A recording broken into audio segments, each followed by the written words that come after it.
Welcome, and thanks for attending. I am Mike Ostlie, the research agronomist here at the Carrington Research Extension Center, and I would like to visit with you a little bit about wide row corn, the challenges and opportunities, mostly about lessons learned in the 2020 season. What is it that excites people about 60-inch corn?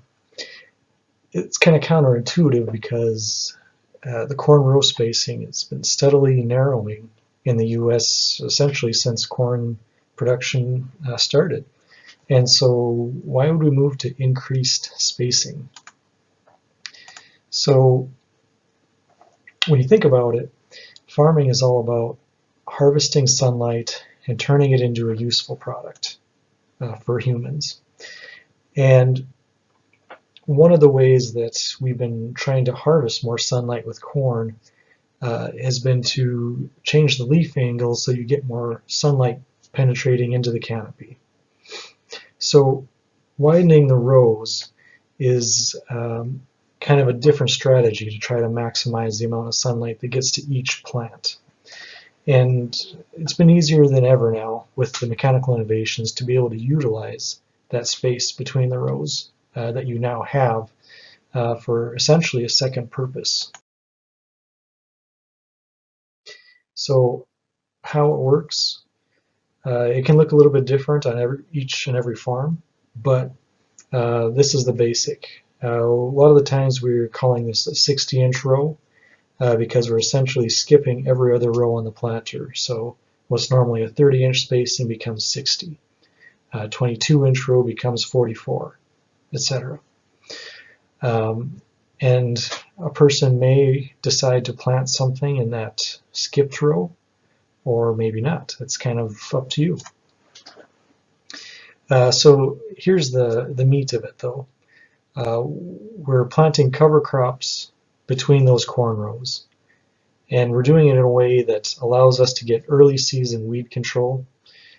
So we don't want to skip out on what we might normally do to control those early season weeds, especially as the corn's getting established. Then we come in and we plant that cover crop around the V4 to 6 stage. So the corn plants are well on their way and they're about ready to really start shooting up. And ideally, we want to be able to get in there and seed into the soil these cover crops rather than broadcasting. And that's especially as you move further and further west, it's more important to get that seed to soil contact to get those cover crops out of the ground. And with our wide open alleys, now you're going to have those sunlight hitting those cover crops all year round, versus if you plant a cover crop into a narrow row, by the time you get to V4 to 6, that sun alley that you have is rapidly going to be diminishing. And of course, the crop would be harvested somewhat like normal. Here's just an example of what it can look like. This cover crop mix is probably fairly aggressive, but gives you an idea of kind of what to expect. So here the cover crop was planted a few weeks prior to the photo on the left, and by the time the cover crop's out of the ground, the corn's quite a lot taller. And then towards the end of the season, the cover crop in this case is very robust. The corn looks pretty darn good too, and in fact the butterflies, I think, are a key component of this picture. It's just providing more habitat for the wildlife around. So what did we do this year? Our goal was to work essentially on the basic best management practices. This interest in wide row corn was something we really weren't prepared for in the research end. And so we really kind of had to start with the basics. So our goals were to look at seeding rates, row orientation, and of course comparing 30 to 60-inch spacing. And so when I say row orientation, I'm just referring to north-south versus an east-west row. So are we planting north and south, or are we planting east and west? And again, very basic observations we want to make regarding crop yield, cover crop performance, and anything else. And we wanted to do this at both Carrington and Oaks. So into it now. What are some of our takeaways from the 2020 research trials? So we had Oaks and Carrington as our two locations, and if you see at the bottom, the Oaks site performed pretty well.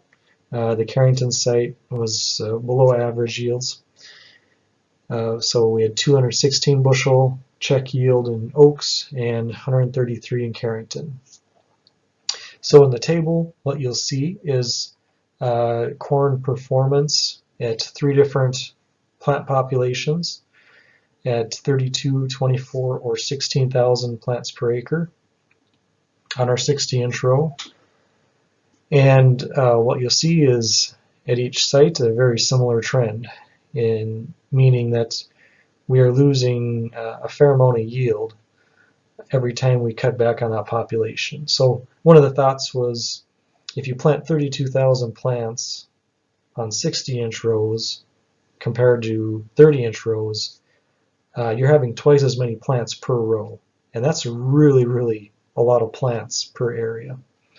So we were hoping, looking at a little bit lower population, you give those individual plants a little more space from each other. Unfortunately, it really looks like we need to, well, you have to do the math and see what it works out at for your operation. But if you want to avoid any further yield loss, you're going to have to keep up those populations similar to what you would do on a narrow row spacing. And the other important question here was, how was our 30-inch versus 60-inch performance? Well, in Oaks, we achieved about 87% of a yield compared to our 30-inch row. On north-south and east-west, it was 86. Right? In Carrington, we were able to get 95 and 93% of a 30-inch yield. So what does that mean? So what this amounts to is that in Carrington, we saw roughly a 6% yield loss on 60-inch rows compared to 30. And in Oaks, it was about a 13% yield drag. So this is pretty consistent to what we've seen and heard from others. We've seen yield loss anywhere from 0 to 20%. So there's still, I think, a lot to learn to figure out how to manage the system a little bit better. The other key takeaway here is that when we reduced our yield, or when we reduced our population, we had a corresponding drop in yield as well on the 60-inch rows. So it's pretty risky to cut back on the yield. Or, sorry, it's pretty risky to cut back on the plant population. And there was no consistent effect of row orientation. In Carrington, we saw no differences in yield at either row orientation. In Oaks, the east-west rows performed a little better, but there was no difference between 30 and 60-inch rows. The thought here was that north-south rows should get more overall sunlight per plant, just because of the way the sun moves. And so if we're trying to maximize sunlight interception, the north-south rows were supposed to maybe perform better on 60-inch spacing than in 30. But it didn't turn out that way. But again, conditions were pretty dry in Carrington this year, and overall performance was limited by our water deficit for sure. All right, so just to put a little cherry on the top of what we worked on this year, in Oaks, there was a second trial that was looking at it was a hybrid performance test looking at 30-inch versus 60-inch row spacing. So we actually got to view a number of different hybrids here at both row spacings. And here on the right hand side, what you'll see is first column is the number of bushels that differed in 60 versus 30-inch rows. So at the top, with this particular hybrid, we had 39 less bushels on a 60-inch row compared to 30. And then the next column is the percent different. So the biggest loss we saw was an 83% yield compared to the check. And so there's some pretty substantial yield losses as you go down the list there. But then you get most of the way to the bottom and you start seeing yields very close to 0 bushels different. And then finally up to 25 bushels more on 60-inch row. So certainly there's a lot more I think we can do with this information, and this is some pretty valuable, it's a valuable starting point really. So when you consider this variety trial, what we saw was 3 hybrids on this list performed better as 60-inch rows compared to 30. And we had roughly 6 hybrids that performed equally between the 2 row spacings. And overall, the yield was about 95% on 60-inch row compared to 30. But again, our yield loss or gain was anywhere from 83 to 114%. So that's a really big range, especially when you consider the number of bushels that you might be able to get with corn.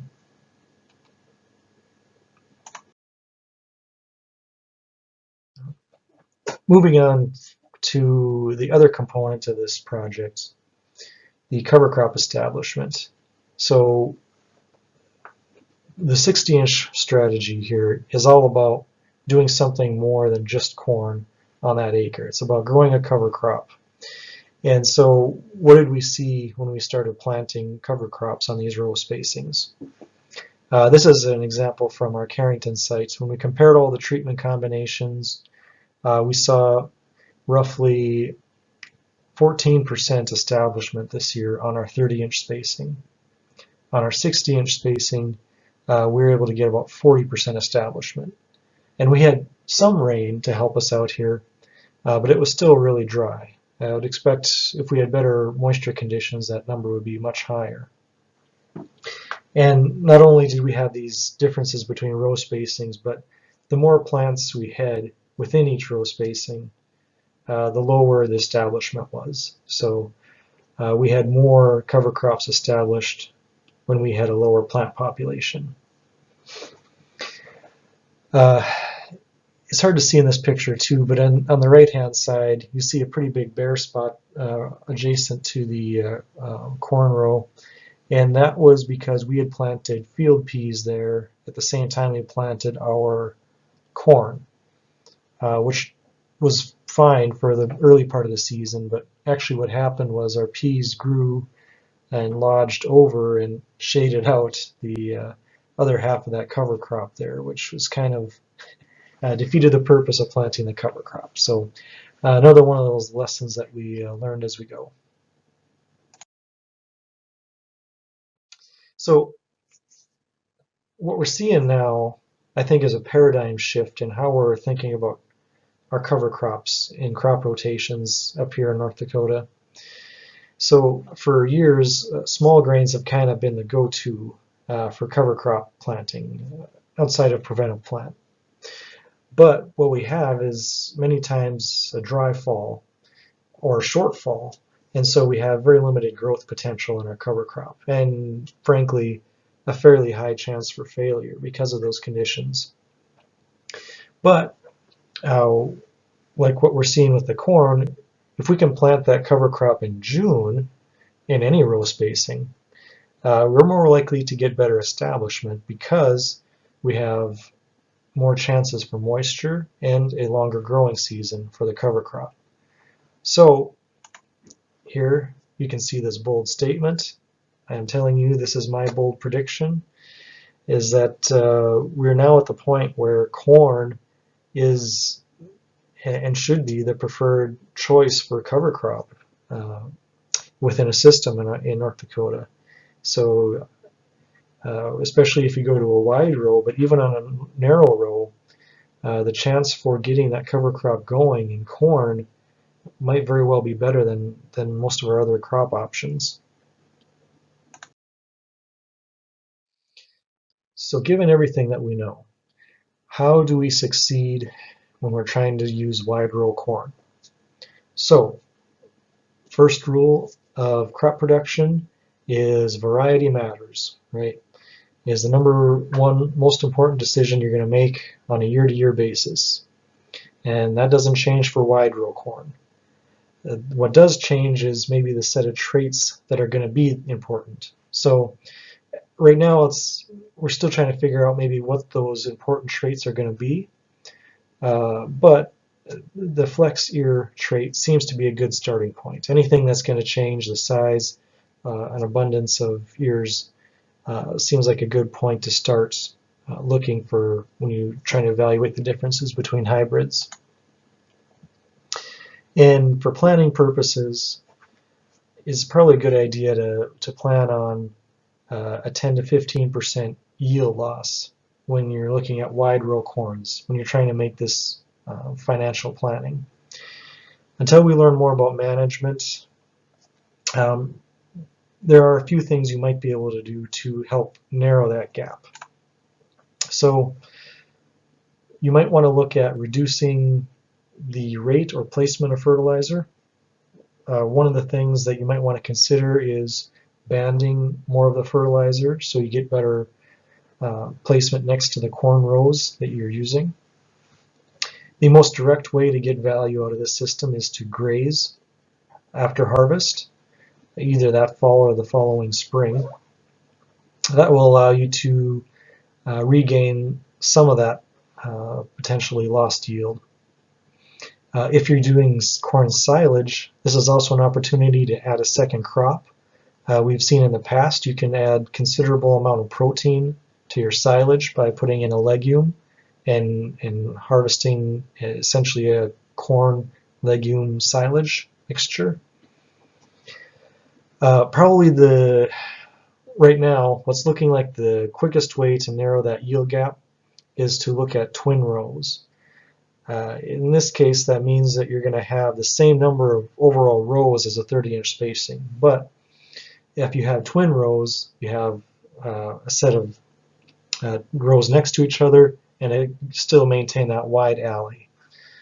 So it's still a wide row corn, but you're going to have a similar plant-to-plant spacing as a 30-inch row, and again, provides an opportunity to probably minimize that chance you're going to have a yield drag. And the other thing is to just consider the cover crop that you're growing as an investment into the land. To kind of build off of that, here's some other things to consider. So even if you have a little bit of a yield drag, here's some other things you might want to think about as far as adding value to the system. And the whole success and failure of this comes down to the cover crop. So the cover crop is the key to wide row corn. And for that reason, livestock producers have the obvious advantage because they're able to harvest that cover crop that's growing. But of course, as many are aware, cover crops also will help to support heavy equipment, especially during harvest season. They'll help reduce erosion, help maintain the nutrients on your land, so preventing runoff or leaching, and they'll help to use water in those saline or sodic areas. And in fact, you maybe don't have to use wide row corn on an entire field, but you could selectively plant wide row corn in some of the saline zones. So if you have your field divided into zones already based on salt content, you may consider planting wide row corn on the saltiest ground so that you can get that cover crop growing and prevent the spread of the salt area, and probably not cost as much to the yield, because in all likelihood your yield is going to be a lot less on those acres anyway. So what's next for us? The idea here is to continue working on our best management practices. So we've looked at plant population and a few other things, but we clearly need to be looking more at hybrids and other techniques that will help us to bridge that yield gap that we're seeing right now. And just one last thing I wanted to point out. If you like the concept of harvesting sunlight and maximizing the amount that you're harvesting, you might want to consider strip cropping. There's a lot more evidence for strip cropping and a lot more tips and management practices listed for doing something like a corn, soybean alternating strips in your field. And it's never been easier, especially with all the new herbicide trait packages you can get for both these crops. So it's something similar, and you may want to think about it. So thank you for listening. You can follow me on Twitter. I put pretty regular updates out there. Yeah, I really appreciate you following here till the end. Thank you.